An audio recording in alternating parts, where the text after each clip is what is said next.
Hi, ഞാൻ doctor Juhi Das, QNB health കെയറിലെ ഹോമിയോപ്പത്തിക് ഫിസിഷ്യനാണ്. ഒരു ഡേ സ്റ്റാർട്ട് ചെയ്യുമ്പം നമുക്ക് ഭയങ്കരമായിട്ടുള്ളൊരു ക്ഷീണം തോന്നുക, അല്ലെങ്കിൽ ഒരു എനർജി ഇല്ലാത്തൊരവസ്ഥ വരുന്നു. ചിലപ്പോൾ ഇതൊരു 1 ഡേ മാത്രമായിട്ട് എക്സിസ്റ്റ് ചെയ്യും. മേ ബി അത് 1 to 2 days അല്ലെങ്കിൽ ഒരു 1 week ഒക്കെ കണ്ടിന്യൂസ് ആയിട്ട് ഇങ്ങനെ ഒരു വീക്ക്നെസ് അല്ലെങ്കിൽ ഒരു വിട്ടുമാറാത്തൊരു ക്ഷീണം അനുഭവപ്പെടുകയാണെങ്കിൽ ഒരുപാട് കാരണങ്ങളുണ്ടാകും. നമ്മുടെ ബോഡിയിൽ പല ചേഞ്ചസ് കൊണ്ടാവും ഇത്തരം ക്ഷീണം വീക്ക്നെസ്സും ഒക്കെ അനുഭവപ്പെടുന്നത്. അപ്പോൾ അതിന് എന്തൊക്കെയാണ് അതിൻ്റെ കാരണങ്ങൾ, ഇതിനെ നമുക്ക് എങ്ങനെ മാനേജ് ചെയ്യാം, ഡയറ്ററി മാനേജ്മെൻറ്റ് മാത്രമാണോ അല്ലെങ്കിൽ നമ്മൾ ഇൻറ്റേർണലി മെഡിസിൻസ് എടുക്കണോ എന്നൊക്കെ ഈ ഒരു വീഡിയോയിലൂടെ നമുക്ക് പറയാം.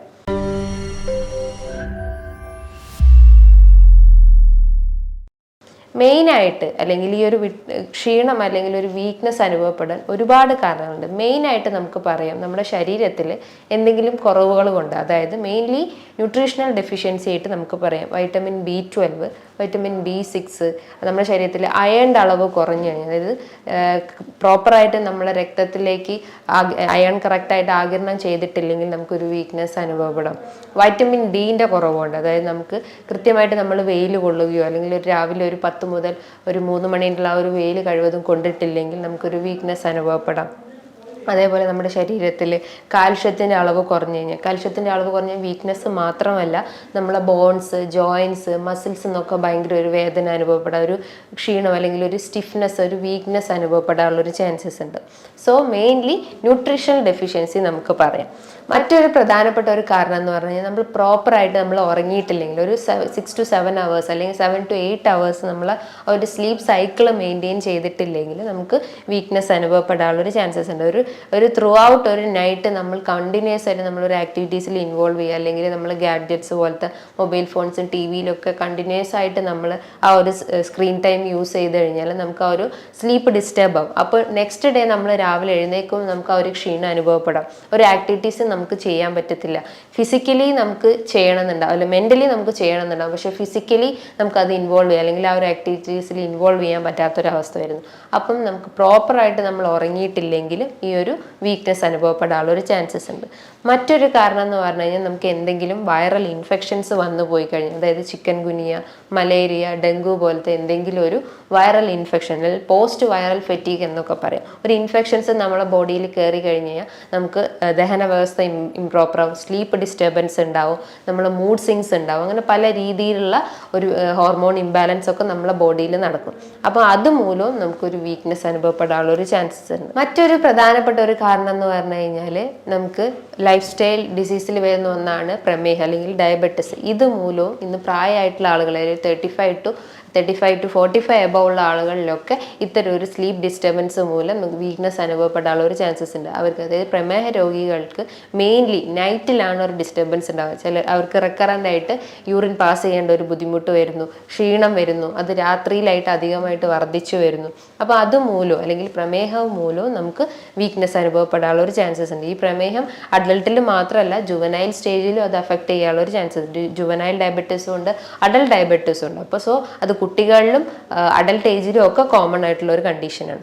അതേപോലെ തന്നെയാണ് നമുക്ക് അമിതമായിട്ട് നമ്മൾ ഈ ഒരു ഡ്രിങ്ക്സ് അല്ലെങ്കിൽ ആൽക്കഹോൾ അല്ലെങ്കിൽ ചായ, കാപ്പി പോലത്തെ എന്തെങ്കിലും ഡ്രിങ്ക്സിനൊക്കെ കൂടുതലായിട്ട് ഡിപ്പെൻഡ് ചെയ്യണം. നമുക്കറിയാം, നമുക്കൊരു ക്ഷീണം വരുമ്പോൾ അല്ലെങ്കിൽ ഒരു ഉറക്കം മൂഡിലേക്കൊക്കെ പോകുമ്പോൾ ഒരു ഗ്ലാസ് ചായ അല്ലെങ്കിൽ കാപ്പിയൊക്കെ കുടിച്ചു കഴിഞ്ഞാൽ നമുക്ക് ആ ഒരു സ്ലീപ്പിനെസ് മൂഡ് മാറിയിട്ട് കുറച്ചുകൂടി ആക്റ്റീവ് ആവാനുള്ള ഒരു ചാൻസസ് ഉണ്ട്. അപ്പോൾ കൂടുതലായിട്ടും നമ്മളൊരു ചായയും കാപ്പിയും ഒക്കെ ഡിപ്പെൻഡ് ചെയ്ത് കഴിഞ്ഞാൽ അതിലടങ്ങിയിട്ടുള്ള കഫീൻ നമ്മളെ രക്തത്തിൽ അലിഞ്ഞു ചേർന്നിട്ട് അതിനനുസരിച്ചുള്ള രീതിയിൽ വീക്ക്നെസ് നമ്മുടെ ശരീരത്തിൽ പ്രൊഡ്യൂസ് ചെയ്യും. സോ ഡെയിലി നമ്മൾ 4-5 ഗ്ലാസ് ചായ കുടിക്കുന്ന ആളുകളാണെങ്കിൽ അത് 1-2 ഗ്ലാസ്സിലേക്ക് കഴിവതും കുറയ്ക്കാൻ ശ്രമിക്കാം. അതേപോലെ തന്നെയാണ് നമുക്ക് കണ്ടിന്യൂസ് ആയിട്ട് ഒരു ക്രോണിക് ആയിട്ട് നമ്മളെ മൈൻഡിന് എന്തെങ്കിലും ഒരു ട്രോമ വന്നിട്ടുണ്ടെങ്കിൽ, അതായത് ഡിപ്രഷൻ സ്റ്റേജിലോട്ടൊക്കെ പോവുകയാണെങ്കിലും ഈ ഒരു വീക്ക്നെസ് അനുഭവപ്പെടാം. ഡിപ്രഷൻ എന്ന് പറയുമ്പോൾ ഒരു വിഷാദ രോഗത്തിലേക്കൊക്കെ നമ്മൾ കടന്നു പോവുകയാണെങ്കിൽ, നമുക്ക് എന്തെങ്കിലും ഒരു പാസ്റ്റ് ഹിസ്റ്ററി ഉണ്ടെങ്കിൽ, അതായത് നമ്മൾ അത്രയും ഇമ്പോർട്ടൻ്റ് ആയിട്ടുള്ള ഒരാളുകളൊക്കെ പാസ് ചെയ്ത് പോയി അല്ലെങ്കിൽ ഡെഡ് ആയി പോയി കഴിഞ്ഞാലൊക്കെ നമുക്കൊരു മൈൻഡിനെ വല്ലാതെ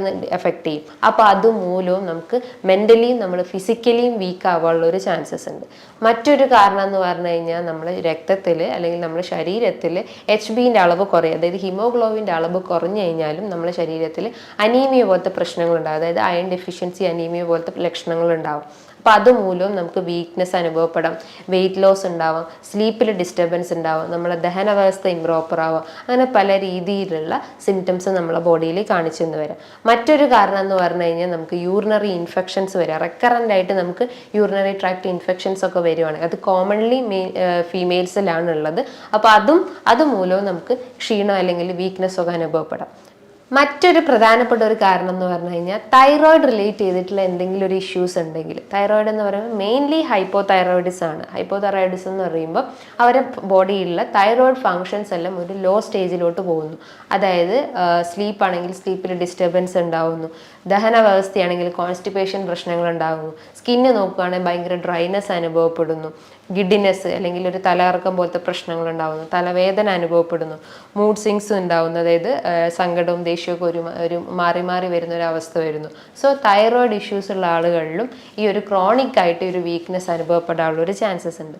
മറ്റൊരു കാരണം എന്ന് പറഞ്ഞു കഴിഞ്ഞാൽ ഡീഹൈഡ്രേഷൻ. നമ്മുടെ ശരീരത്തിൽ ജലാംശം നഷ്ടപ്പെട്ട് കഴിഞ്ഞാൽ അല്ലെങ്കിൽ പ്രോപ്പറായിട്ട് നമ്മുടെ ശരീരത്തിൽ വാട്ടർ ബാലൻസ് ഇല്ലെങ്കിൽ, ഇലക്ട്രോലൈറ്റ്സും മിനറൽസും എല്ലാം നമ്മുടെ ശരീരത്തിൽ നിന്ന് നഷ്ടപ്പെട്ട് കഴിഞ്ഞാലും ഈ ഒരു വീക്ക്നെസ് അനുഭവപ്പെടാം. ചിലർക്ക് സോഡിയം പൊട്ടാസ്യം ഒക്കെ നമ്മുടെ ശരീരത്തിൽ കുറഞ്ഞു കഴിഞ്ഞാൽ പല രീതിയിലുള്ള ഫെറ്റീക്ക് അല്ലെങ്കിൽ കിതപ്പും പാൽപിറ്റേഷൻസും ഒക്കെ വരാനുള്ളൊരു ചാൻസസ് ഉണ്ട്. സോ ഇലക്ട്രോലൈറ്റും വാട്ടർ ബാലൻസും വാട്ടർ മെയിൻറ്റെയിൻ ചെയ്യാൻ ശ്രമിക്കുക.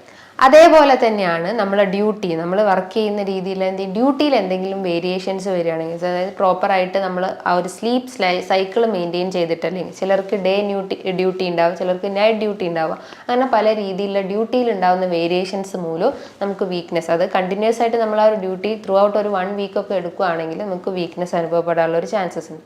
അതേപോലെ തന്നെ മറ്റൊരു പ്രധാനപ്പെട്ട ഒരു കാരണം എന്ന് പറഞ്ഞു കഴിഞ്ഞാൽ നമ്മൾ ബ്രേക്ക്ഫാസ്റ്റ്, ഇന്നത്തെ ഒരു ജനറേഷൻ എന്ന് പറഞ്ഞു കഴിഞ്ഞാൽ ജോലി തിരക്കിൻ്റെ ഇടയിലൊക്കെ ആയിട്ട് നമ്മൾ ബ്രേക്ക്ഫാസ്റ്റ് സ്കിപ്പ് ചെയ്യുന്നു. നമുക്കറിയാം ബ്രേക്ക്ഫാസ്റ്റ് എന്ന് പറഞ്ഞു കഴിഞ്ഞാൽ ഒരു ബ്രെയിൻ ഫുഡാണ്. അതൊരു ഫാസ്റ്റിംഗ്, നമ്മൾ നൈറ്റിൽ ഒരു 8 to 8:30 ഉള്ളിൽ ആ ഒരു ഡിന്നർ കഴിച്ചതിന് ശേഷം ഒരു 10 hours അല്ലെങ്കിൽ ഒരു 8 hours ഗ്യാപ്പിലാണ് നമ്മൾ നെക്സ്റ്റ് ഡേ ഒരു ബ്രേക്ക്ഫാസ്റ്റ് കഴിക്കുന്നത്. അപ്പോൾ അത്രയും ഒരു ബോഡിയിലുള്ള ഒരു മെറ്റബോളിസം ചേഞ്ച് ചെയ്തതിന് ശേഷം അല്ലെങ്കിൽ ഒരു ഫാസ്റ്റിങ്ങിന് ശേഷമാണ് നമ്മളൊരു ഫുഡ് കഴിക്കുന്നത്. അത് പ്രോപ്പറായിട്ട് കഴിച്ചിട്ടില്ലെങ്കിൽ നമുക്ക് വീക്ക്നെസ് അനുഭവപ്പെടാം. ചിലർക്ക് തല കറങ്ങി വീഴുന്നത് പോലെ അല്ലെങ്കിൽ തലയ്ക്കൊരു ഗിഡിനെസ് അല്ലെങ്കിൽ ഒരു ഭാരം അനുഭവപ്പെടാനുള്ള ഒരു ചാൻസസ് ഉണ്ട്. ഇത്തരം കാരണങ്ങൾ അല്ലെങ്കിൽ ഇത്തരം കുറേ റീസൺസിൽ കുറച്ച് പറഞ്ഞിട്ടുള്ള ഇത്തരം റീസൺസ് ആണ് ഈ ഒരു ക്രോണിക് ഫെറ്റിക് വീക്ക്നെസ് അല്ലെങ്കിൽ ക്രോണിക് ഫെറ്റിക് സിൻഡ്രോമിലേക്ക് ലീഡ് ചെയ്യാനുള്ള ഒരു ചാൻസസ്. സോ ഇതിന് നമ്മൾ മെയിൻലി നമ്മളൊരു ബ്ലഡ് ടെസ്റ്റ് ചെയ്യുക. ബ്ലഡ് ടെസ്റ്റ് എന്ന് പറയുമ്പോൾ ഒരു HBൻ്റെ വാല്യൂ നോക്കുക, അതായത് കംപ്ലീറ്റ് ബ്ലഡ് കൗണ്ടിൽ HBൻ്റെ വാല്യൂ നോക്കിക്കഴിഞ്ഞാൽ അത് ലോ ആണെങ്കിൽ, നോർമലി ഒരു ഫീമെയിൽസിൽ ഒരു 12 to 14 ആണ്, 12 to 14 milligram of deciliter ആണ് ഫീമെയിൽസിൽ HBൻ്റെ വാല്യൂ വരുന്നത്. മെയിൽസിലാണെങ്കിൽ അതൊരു 14 to 16 ആണ്. അപ്പോൾ ഒരു 12 അല്ലെങ്കിൽ 14 ബിലോ ആയി പോകുമ്പം നമുക്ക് വീക്ക്നെസ് അനുഭവപ്പെടാം. അതുമൂലം നമുക്ക് മറ്റു രീതിയിലുള്ള ഗിഡിനെസ്സും തലവേദനയും ഒക്കെ അനുഭവപ്പെടാനുള്ള ഒരു ചാൻസസ് ഉണ്ട്. സോ HBൻ്റെ വാല്യൂ ചെക്ക് ചെയ്യാൻ നോക്കുക. അതേപോലെ തന്നെയാണ് വൈറ്റമിൻ ഡിൻ്റെ വാല്യൂ. അതായത് നമുക്കറിയാം വൈറ്റമിൻ ഡി കുറഞ്ഞു കഴിഞ്ഞാൽ ജോയിൻസിലും മസിൽസിലും ഒക്കെ സ്റ്റിഫ്നെസ്സും മൂഡ് സ്വിങ്സും ദഹന വ്യവസ്ഥയൊക്കെ ഇംപ്രോപ്പർ ആവാനുള്ള ഒരു ചാൻസസ് ഉണ്ട്. സോ വൈറ്റമിൻ ഡി ചെക്ക് ചെയ്യുന്നത് ഏറ്റവും ഉത്തമമായിട്ടുള്ള ഒരു കാര്യമാണ്. വൈറ്റമിൻ ഡി ചെക്ക് ചെയ്ത് കഴിഞ്ഞാൽ അതിൻ്റെ ഒരു വാല്യൂ 30 to 100 ഉള്ളിൽ എന്തായാലും വന്നിരിക്കണം. അത് 30-നെക്കാട്ടും ബിലോ ആയി കഴിഞ്ഞാൽ നമുക്ക് ഇത്തരം ഡെഫിഷ്യൻസി അല്ലെങ്കിൽ ഇൻസഫിഷ്യൻസി എന്ന് പറയപ്പെടാം. മറ്റൊരു വാല്യൂ എന്ന് പറഞ്ഞാൽ നമുക്ക് അയൺ, നമ്മുടെ ബോഡിയിൽ അയണിൻ്റെ വാല്യൂ ചെക്ക് ചെയ്ത് കഴിഞ്ഞാലും നമുക്ക് അത് ലോ ആണെങ്കിലും വീക്ക്നെസ് അനുഭവപ്പെടാനുള്ള ഒരു ചാൻസസ് ഉണ്ട്. അതേപോലെ തന്നെയാണ് ഞാൻ നേരത്തെ ഒരു കോഴ്സ് പറഞ്ഞിട്ടുള്ളതാണ്, തൈറോയിഡ് റിലേറ്റ് ചെയ്തിട്ടുള്ള എന്തെങ്കിലും ഇഷ്യൂസ് ഉണ്ടെങ്കിൽ, അതായത് തൈറോയിഡ് ഫംഗ്ഷൻ ടെസ്റ്റ് ചെയ്ത് കഴിഞ്ഞാൽ അതിൽ T3, T4, TSHൻ്റെ വാല്യൂ നോക്കിക്കഴിഞ്ഞാലും അത് ഹൈപ്പോതൈറോയിഡ്സ് ആണോ അല്ലെങ്കിൽ ഹൈപ്പർ തൈറോയിഡ്സ് ആണോ എന്നൊക്കെ അറിയാൻ പറ്റുന്നതാണ്. അപ്പോൾ ഇത്തരം ബ്ലഡ് ടെസ്റ്റിലൂടെ തന്നെയാണ് നമുക്ക് വീക്ക്നെസ്സിൻ്റെ ആ ഒരു കോസ് കണ്ടെത്താൻ പറ്റത്തുള്ളൂ. ഇതിന് നമ്മൾ മെയിനായിട്ട് നമ്മൾ ഭക്ഷണത്തിലും നല്ല ന്യൂട്രിയൻസ് അടങ്ങിയിട്ടുള്ള ഭക്ഷണങ്ങൾ ഉൾപ്പെടുത്താൻ ശ്രമിക്കുക. ന്യൂട്രിയൻസ് എന്ന് പറയുമ്പോൾ നല്ല രീതിയിൽ മെയിനായിട്ട് ധാന്യങ്ങൾ എടുക്കാം. മുളപ്പിച്ചിട്ടുള്ള പയറോ അല്ലെങ്കിൽ കടലയൊക്കെ നമുക്ക് മുളപ്പിച്ച് കഴിക്കുന്നത് ഏറ്റവും നല്ലതാണ്. അത് നമുക്ക് സാലഡ്സ് ആയിട്ടും അല്ലെങ്കിൽ നമ്മൾ കേർഡിലൊക്കെ മിക്സ് ചെയ്ത് കഴിക്കുന്നത് നല്ലതാണ്. അതേപോലെ തന്നെയാണ് ചെറിയ മത്സ്യങ്ങൾ എടുക്കുക. ഇതിൻ്റെ അകത്ത് ഒരുപാട് പ്രോട്ടീൻസ് അടങ്ങിയിട്ടുണ്ട്. നമ്മുടെ ശരീരത്തിൽ അടിഞ്ഞു കൂടി കിടക്കുന്ന ആ കൊഴുപ്പിനെയൊക്കെ അലിയിച്ച് കളയാൻ പറ്റുന്നതാണ്. അതിൻ്റെ അകത്ത് ഒരുപാട് omega-3 ഫാറ്റി ആസിഡ്സ് ഉണ്ട്. അതായത് അയല, മത്തി, നെത്തോലി പോലത്തെ ചെറിയ മത്സ്യങ്ങൾ കഴിവതും എടുക്കാൻ ശ്രമിക്കുക. മത്സ്യങ്ങൾ, അതായത് യൂറിക് ആസിഡ് ഉള്ള ആളുകളാണെങ്കിൽ കഴിവതും ഫിഷിൻ്റെ ആ ഒരു കണ്ടന്റ് കഴിവതും കുറയ്ക്കാൻ ശ്രമിക്കുക. അത് ഒരു വീക്ക്ലി വൺസ് ഒക്കെ കഴിക്കുന്നത് നല്ലതാണ്. കാരണം അതൊരു പ്രോട്ടീൻ കണ്ടന്റ് ആയതുകൊണ്ട് തന്നെ യൂറിക് ആസിഡിന്റെ അളവ് നമ്മുടെ ശരീരത്തിൽ കൂടാനുള്ള ഒരു ചാൻസസ് ഉണ്ട്. അപ്പോൾ യൂറിക് ആസിഡ് പേഷ്യൻസ് ഈ ഒരു പ്രോട്ടീൻ റിച്ച് ആയിട്ടുള്ള ഫിഷ് ഐറ്റംസ് ഒരു വീക്ക്ലി വൺസ് കഴിക്കുന്നത് നല്ലതാണ്. അതേപോലെ തന്നെ നമ്മൾ ഫിഷ് കഴിക്കുകയാണെങ്കിൽ അത് ബോയിൽ ചെയ്ത് കഴിവതും കഴിക്കാൻ ശ്രമിക്കുക. ഫ്രൈഡ് ഐറ്റംസ് കഴിവതും ഒഴിവാക്കിയിട്ട് അത് ഫ്രൈ ചെയ്യുകയാണെങ്കിൽ തന്നെ ഒരു കോക്കനട്ട് ഓയിൽ ഫ്രൈ ചെയ്ത് ശ്രമിക്കുക. അതും വീക്കിലി ഒരു ട്വൈസ് ഒക്കെ കഴിക്കുന്നത് നല്ലതാണ്. അതേപോലെ തന്നെയാണ് നമുക്ക് ലീഫി വെജിറ്റബിൾസ്, ഇലക്കറികളിൽ നല്ല രീതിയിൽ എടുക്കുക. അതിൻ്റെ അകത്ത് ഒരുപാട് അയൺ അടങ്ങിയിട്ടുണ്ട്. അതായത് മുരിങ്ങയില, ചീര, തഴുതാമ പോലത്തെ ഇലക്കറികൾ നമ്മൾ ഭക്ഷണത്തിൽ ഉൾപ്പെടുത്തുന്നത് നല്ലതാണ്. നമ്മൾ ഒരു കപ്പ് ചോറ് എടുക്കുന്നതിന് ഒരു കപ്പ് നമുക്ക് തോരനായിട്ടോ അല്ലെങ്കിൽ ഉപ്പേരിയായിട്ടോ നമ്മളെ ഡയറ്റിൽ ഉൾപ്പെടുത്തുന്നത് ഏറ്റവും നല്ല കാര്യമാണ്. ഇനിയിപ്പോൾ ദഹന പ്രശ്നങ്ങളുള്ള ആളുകളാണെങ്കിൽ അവർക്ക് ഒരു കപ്പ് തൈര് ഭക്ഷണത്തിന് ശേഷമായിട്ട് ഒരു കപ്പ് തൈരോ മോരോ കഴിക്കുന്നത് നല്ലതാണ്. അത് ദഹനത്തിൻ്റെ ആ ഒരു മോഷൻ കറക്റ്റ് ആകുക അല്ലെങ്കിൽ ബബൽ മൂവ്മെൻറ്റ്സ് ഒന്നുകൂടി ഇമ്പ്രൂവ് ആക്കാൻ, ഈ പെരിസ്റ്റാൾട്ടിക് മൂവ്മെൻറ്റ്സ് ഒക്കെ കുറച്ചുകൂടി ഇമ്പ്രൂവ് ആക്കാൻ സഹായിക്കുന്നതാണ്. അത് നമുക്ക് സാലഡ്സ് ആയിട്ടും അല്ലെങ്കിൽ അതിൻ്റെ അകത്ത് കുറച്ച് വെജിറ്റബിൾസും ഫ്രൂട്ട്സും ഒക്കെ ആഡ് ചെയ്ത് കഴിക്കുന്നതും നല്ലതാണ്. അതേപോലെ തന്നെയാണ് നമ്മുടെ ശരീരം എപ്പോഴും ജലാംശം നമ്മുടെ ശരീരത്തിൽ മെയിൻറ്റെയിൻ ചെയ്തുകൊണ്ടിരിക്കുക. ഇന്നത്തെ ഒരു ചൂട് കാരണം അല്ലെങ്കിൽ ഈ ഒരു ബോഡി ടെമ്പറേച്ചർ അല്ലെങ്കിൽ അറ്റ്മോസ്ഫിയറിക് ടെമ്പറേച്ചർ കൂടുന്നതിനനുസരിച്ച് നമുക്ക് അത്രയും വീക്ക്നെസ് അനുഭവപ്പെടാം. അപ്പോൾ നമ്മുടെ ബോഡി എപ്പോഴും ഹൈഡ്രേറ്റ് ചെയ്തുകൊണ്ടേ നിൽക്കുക.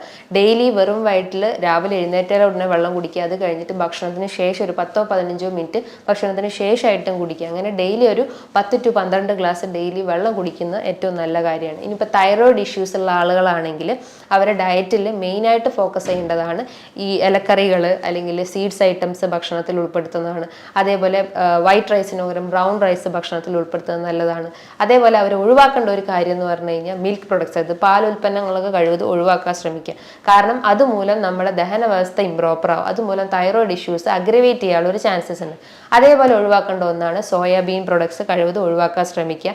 ക്യാബേജ് പ്രൊഡക്ട്സ്, ബ്രോക്കോളി ക്യാബേജ് പോലത്തെ വെജിറ്റബിൾസ് ഒക്കെ ഉണ്ടെങ്കിൽ അത് കഴിക്കുന്നതുകൊണ്ട് കുഴപ്പമില്ല. അത് വീക്ക്ലി വൺസ് നമുക്ക് ബോയിൽ ചെയ്ത് കഴിക്കാം. അത് ആ ഫ്രഷ് ഫോമിൽ ഒരിക്കലും നമ്മൾ സാലഡ്സിലൊന്നും ആഡ് ചെയ്ത് കഴിക്കരുത്. അതേപോലെ തന്നെയാണ് മറ്റൊരു ഫുഡായിട്ടാണ് റാഗി വെച്ചിട്ട് നമുക്ക് കുറുക്കായിട്ടോ അല്ലെങ്കിൽ ദോശയായിട്ടോ നമ്മൾ ഭക്ഷണത്തിൽ ഉൾപ്പെടുത്തുന്നത് നല്ലതാണ്. കുട്ടികൾക്ക് അത് കുഞ്ഞിലേ തൊട്ട് തന്നെ കൊടുത്ത് ശീലിക്കുക. കുറച്ചുകൂടി ഏജ്ഡ് ആയിട്ടുള്ള ആളുകൾക്കായാലും ഇതേ റാഗി നമുക്ക് കുറുക്കായിട്ടും ദോശയൊക്കെ ആയിട്ട് കൊടുക്കുന്നത് നല്ലതാണ്. അതിൻ്റെ അകത്ത് ഒരുപാട് കാൽഷ്യം അടങ്ങിയിട്ടുണ്ട് അല്ലെങ്കിൽ അയൺ ഒക്കെ അടങ്ങിയിട്ടുണ്ട്. ഇത് നമ്മളെ ബോൺ സ്ട്രെങ്ത് ഇൻക്രീസ് ചെയ്യും, മസിൽ സ്ട്രെങ്ത് ഒക്കെ ഒന്ന് ഇൻക്രീസ് ചെയ്യാൻ സഹായിക്കുന്നതാണ്. ഇപ്പോൾ വൈറ്റമിൻ ഡി ഡെഫിഷ്യൻസി ഉള്ള ആളുകളാണെങ്കിൽ അവർക്കും ഈ ഒരു റാഗി കൊണ്ട് ഒരുപാട് ഗുണങ്ങൾ അവരുടെ ശരീരത്തിൽ ഉണ്ടാവുന്നതാണ്.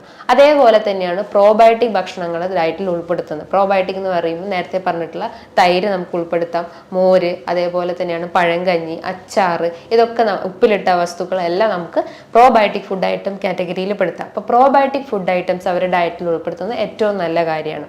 അതേപോലെ തന്നെയാണ് അവർക്ക് സീഡ് ഐറ്റംസ് എടുക്കാം. സീഡ്സ് എന്ന് പറയുമ്പം ഡെയിലി 1-2 അല്ലെങ്കിൽ 2-3 സീഡ്സ് ഡെയിലി നമുക്ക് കഴിക്കാം. സീഡ്സിൽ വരുന്നതാണ് ബദാം, വാൽനട്ട്, അവക്കാഡോ, അതേപോലെ തന്നെയാണ് ഫ്ലാക്സ് സീഡ്സ്, പംകിൻ സീഡ്സ്, ഇതൊക്കെ ഡയറ്റിൽ ഉൾപ്പെടുത്തുന്നത് ഏറ്റവും നല്ലതാണ്. ഇനിയിപ്പോൾ ബദാമൊക്കെ കഴിക്കുവാണെങ്കിൽ അത് വെള്ളത്തിലിട്ട് കുതിർത്ത് കഴിക്കാം. ഫ്ലാക്സ് സീഡ്സ് ആയാലും വെള്ളത്തിലിട്ട് കുതിർത്ത് കഴിക്കാം. അതേപോലെ അത് റോസ്റ്റ് ചെയ്തിട്ട് അല്ലെങ്കിൽ പൊടിച്ചിട്ടൊക്കെ നമ്മൾ ഡയറ്റിൽ, അതായത് റാഗീൻ്റെ അകത്തൊക്കെ മിക്സ് ചെയ്തിട്ട് കഴിക്കാം. അതേപോലെ ചപ്പാത്തിയൊക്കെ ഉണ്ടാക്കില്ല അതിൻ്റെ അകത്തൊക്കെ മിക്സ് ചെയ്ത് കഴിക്കുന്നത് ഏറ്റവും നല്ല കാര്യമാണ്. ഇനിയിപ്പോൾ അമിത വണ്ണമൊക്കെ ഉള്ള ആളുകളാണെങ്കിൽ അവരെപ്പോഴും ഒരു എക്സസൈസ് എപ്പോഴും മെയിൻറ്റെയിൻ ചെയ്യാൻ ശ്രമിക്കുക. കാരണം ആ ഒരു ബോഡി വെയ്റ്റിനെക്കാട്ടും കൂടുതലായിട്ട് അവരെ ജോയിൻസിന് താങ്ങാൻ പറ്റാത്തൊരവസ്ഥ വരുമ്പോൾ അവർക്ക് ഈ ഒരു ക്ഷീണം അനുഭവപ്പെടുന്നത്. അപ്പോൾ എപ്പോഴും ആ ഒരു എക്സസൈസ് മെയിൻറ്റെയിൻ ചെയ്യാൻ ശ്രമിക്കുക. ഡെയിലി ഒരു 10 to 15 മിനിറ്റ് എക്സസൈസ് ചെയ്യാൻ ശ്രമിക്കുക.